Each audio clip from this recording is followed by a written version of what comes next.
नमस्कार दोस्तों, मेरा नाम है रविंद्र और आज की चर्चा शुरू करने से पहले कुछ मुहावरों और लोकोक्तियों पर ध्यान दीजिए।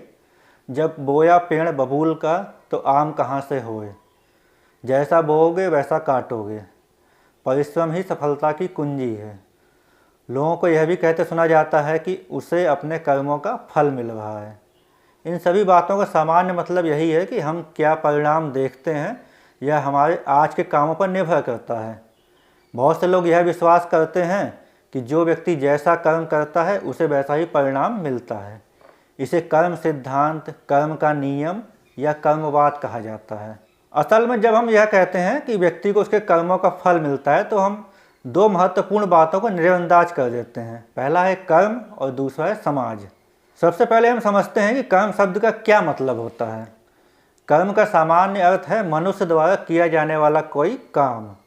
हम देखते हैं कि हम लोग कुछ ऐसे काम भी करते हैं जिन पर हमारा वश या कंट्रोल नहीं होता, जैसे सांस लेना, दिल का धड़कना, पलक झपकना, छींक आना, भूख लगना आदि। जबकि कई काम ऐसे होते हैं जो हम अपनी इच्छा से करते हैं और उन पर हमारा वश या कंट्रोल होता है, जैसे किसी को कुछ कहना, बोलना, कहीं पर जाना, पढ़ना, फिल्म देखना आदि। कर्म सिद्धांत में कर्म से मतलब ऐसे ही कामों से होता है जिन्हें करना या ना करना मनुष्य की इच्छा पर होता है। यानी जिन कामों को हम लोग अपनी इच्छा के अनुसार चाहें तो कर सकते हैं और ना चाहें तो नहीं करते हैं। मनुष्य सामाजिक प्राणी है, यानी हम लोग समाज में रहते हैं, इसलिए हम जो भी काम करते हैं वह समाज में रहकर ही करते हैं।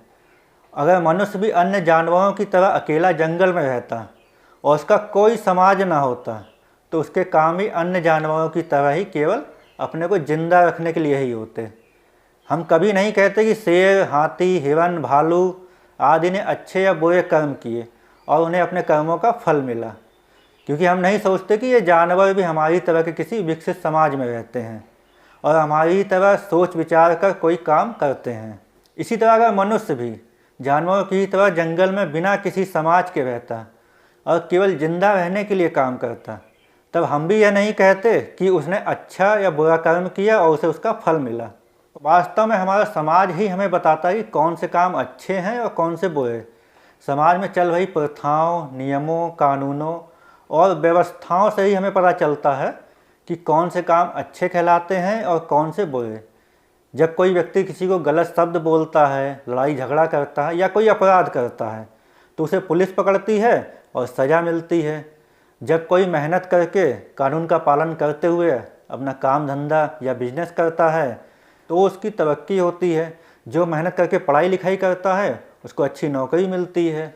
यह सभी हमारे समाज के कारण ही होता है। बिना समाज के हम किसी बिजनेस, सजा, कानून, नौकरी, पढ़ाई लिखाई आदि की कल्पना भी नहीं कर सकते। इसलिए जब हम कर्म सिद्धांत की बात करते हैं तो वह समाज ही होता है जो हमें बताता है कि हमने अच्छा कर्म किया है या बुरा। यहाँ यह ध्यान देने की बात है कि कर्म सिद्धांत की अधिकांश व्याख्याओं के अनुसार व्यक्ति द्वारा खुद किए गए कर्मों का फल ही उसे मिलता है। अब जरा इस बात पर ध्यान दीजिए, अगर कोई माता पिता अपने बच्चों को स्कूल नहीं भेजते हैं तो उनके बच्चों का भविष्य खराब होने की संभावना बढ़ जाती है। अगर कोई व्यक्ति अपराध करता है तो उसके साथ साथ उसका परिवार भी परेशान होता है। सरकार गरीबों के लिए कोई योजना चलाती है तो उससे बहुत से लोगों को फ़ायदा मिलता है। देश और प्रदेश में कानून व्यवस्था अच्छी होती है तो उससे गुंडों, अपराधियों का खौफ कम होता है और लोग बिना किसी डर के जीवन जीते हैं और काम धंधा करते हैं। तो इन उदाहरणों से यह साबित होता है कि हमारे ऊपर दूसरों द्वारा किए गए कामों का भी असर पड़ता है, यानी हमें अपने कर्मों के साथ ही दूसरे के कर्मों का भी फल मिलता है।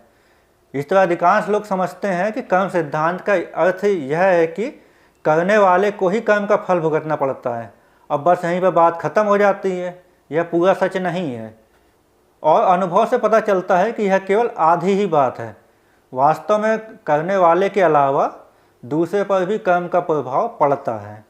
कर्म सिद्धांत के इस पहलू की ओर ध्यान नहीं दिया जाता है।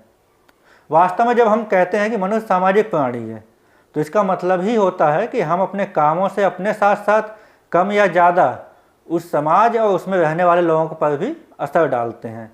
इसी कारण सामाजिक नियम और कानून बने। अगर किसी के कामों का उसके अलावा किसी दूसरे पर असर नहीं पड़ता तो कानून और सामाजिक नियम बनाने की कभी भी ज़रूरत नहीं पड़ती। सामाजिक नियम और कानून इसीलिए बनाए गए कि पहला तो लोगों को पता चल सके कि कौन से काम अच्छे होते हैं कौन से बुरे, और दूसरा कि लोगों के अच्छे कामों के प्रभाव को बढ़ावा मिले और दूसरों पर उसका ज़्यादा से ज़्यादा असर पड़े, लेकिन उनके बुरे कामों के असर को दूसरों पर पड़ने से रोका जा सके या उसके दूसरों पर पड़े असर को कम किया जा सके। इस पर भी ध्यान देने की बात है कि जब हम अच्छे या बुरे कर्मों और उनके फल की बात करते हैं तो हम एक बहुत ज़रूरी बात को नज़रअंदाज कर देते हैं, और वह है बदलाव या परिवर्तन। यानी सामाजिक नियमों और कानूनों दोनों ही के अनुसार अच्छे या बुरे काम हमेशा एक से ही अच्छे या बुरे नहीं बने रहते, बल्कि उनमें भी बदलाव आते हैं। सदियों पहले बहुत से काम जो सामाजिक नियम और कानून के साथ अच्छे माने जाते थे, आज वो बुरे माने जाते हैं, और जो बहुत से काम बुरे माने जाते थे वे आज अच्छे माने जाते हैं। इस कारण उनके फलों में भी बदलाव आता है। कर्मों के स्वभाव और इस कारण उनके फलों में बदलाव की बात पर कभी भी विचार नहीं किया गया, जबकि यह बदलाव की बात ही यह सिद्ध कर देती है कि कर्म सिद्धांत समाज की ही पैदाइश है और समाज ही कर्म सिद्धांत पर कंट्रोल रखता है। समाज ही लोगों को उनके कर्मों के अनुसार सजा या इनाम देता है। जब से कर्म सिद्धांत बना है तभी से इसकी आलोचना में एक सवाल हमेशा से पूछा जाता रहा है कि क्या कारण है कि कुछ लोग बुरे कर्म करके भी मज़े में रहते हैं, जबकि कुछ लोग अच्छे कर्म करके भी दुख और परेशानियों में रहते हैं। यह सवाल कर्म सिद्धांत के गले की फांस बना हुआ है, और कर्म सिद्धांत की अप्राकृतिक धारणाओं पर व्याख्या करने वाला कोई भी फिलॉसफर या धार्मिक व्यक्ति आज तक इस सवाल का संतोषजनक जवाब नहीं दे पाया, क्योंकि उन्होंने कर्म सिद्धांत की अप्राकृतिक धारणाओं पर व्याख्या की और इस बात पर कभी ध्यान ही नहीं दिया कि अच्छे और बुरे कर्मों को हमेशा सामाजिक नियमों और कानूनों के संदर्भ में बताया जाता है। सबसे बड़ी बात है कि सामाजिक नियम और कानूनों में भी समय के साथ बदलाव आते हैं, जिससे अच्छे कर्म और बुरे कर्म भी बदलते हैं। समय के साथ पहले जो काम सामाजिक नियम और कानून के अनुसार अच्छे माने जाते थे, आज वो हो सकता है बुरे माने जाते हों, और जो बुरे माने जाते थे वो आज अच्छे माने जा सकते हैं। इसलिए कर्म सिद्धांत के अनुसार जिन कामों का फल पहले कुछ मिलता था, बाद में वो फल बदल जाएगा।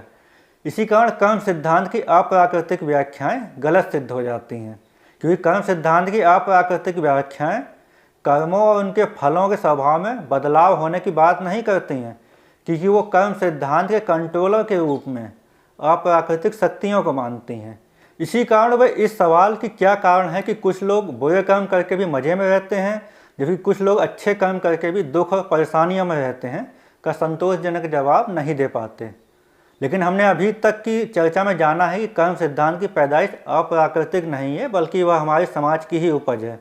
बिना समाज के कर्म सिद्धांत का कोई महत्व नहीं है और ना ही उसका वजूद हो सकता है। समाज ही कर्म सिद्धांत को कंट्रोल करता है। इसी से हमें इस सवाल का जवाब कि क्या कारण है कि कुछ लोग बुरे कर्म करके भी मज़े में रहते हैं, जबकि कुछ लोग अच्छे कर्म करके भी दुख और परेशानियों में रहते हैं, का जवाब भी मिल जाता है। और जवाब है क्योंकि समाज ही कर्म सिद्धांत का कंट्रोलर है और समाज से भी गलतियां होती हैं। वास्तव में समाज कोई व्यक्ति या अप्राकृतिक चीज़ नहीं है, बल्कि मनुष्यों और मनुष्यों के बीच बने संबंधों और उन संबंधों से उपजी संस्थाओं का सामूहिक नाम है। इसलिए जैसे मनुष्यों में स्वार्थ, लालच, ईर्ष्या, नफरत, गुस्सा आदि होते हैं और उनसे गलतियां होती रहती हैं, उसी वजह से समाज में भी विकृतियां और गलतियां जन्म लेती हैं, जिससे ही समाज में हमेशा लोगों को उनके कर्मों का उचित फल नहीं मिल पाता। इसलिए कर्म सिद्धांत के ठीक से काम करने की शर्त है कि समाज की विकृतियों और उसकी गलतियों में सुधार हो, यानी समाज की नैतिक व्यवस्था सही हो। और सही नैतिक व्यवस्था तब बनेगी जब मनुष्य के अंदर स्वार्थ, लालच, ईर्ष्या, नफरत, गुस्सा आदि खत्म होंगे। क्योंकि अभी हमने चर्चा की है कि समाज कोई व्यक्ति या कोई अप्राकृतिक चीज़ नहीं है, बल्कि मनुष्यों के बीच बने संबंधों और उन संबंधों से उपजी संस्थाओं का सामूहिक नाम है। तो दोस्तों, इस तरह हमने देखा कि कर्म सिद्धांत किसी अप्राकृतिक धारणा से संबंधित नहीं है और ना ही उसका व्यक्ति के भाग्यशाली या अभाग्यशाली होने, यानी उसकी अच्छी या बुरी किस्मत होने से इसका कोई संबंध नहीं है, बल्कि यह एक सामाजिक सिद्धांत है और इसका जन्म समाज ने ही किया है, जो यह बताता है कि समाज के नैतिक मूल्य कैसे हैं, और यही वास्तविक कर्म सिद्धांत है। तो दोस्तों, वीडियो अच्छी लगी हो तो वीडियो को लाइक करिए, कमेंट करिए, और चैनल को सब्सक्राइब करिए। मिलते हैं नए वीडियो में एक नए विचार के साथ। धन्यवाद, नमस्कार।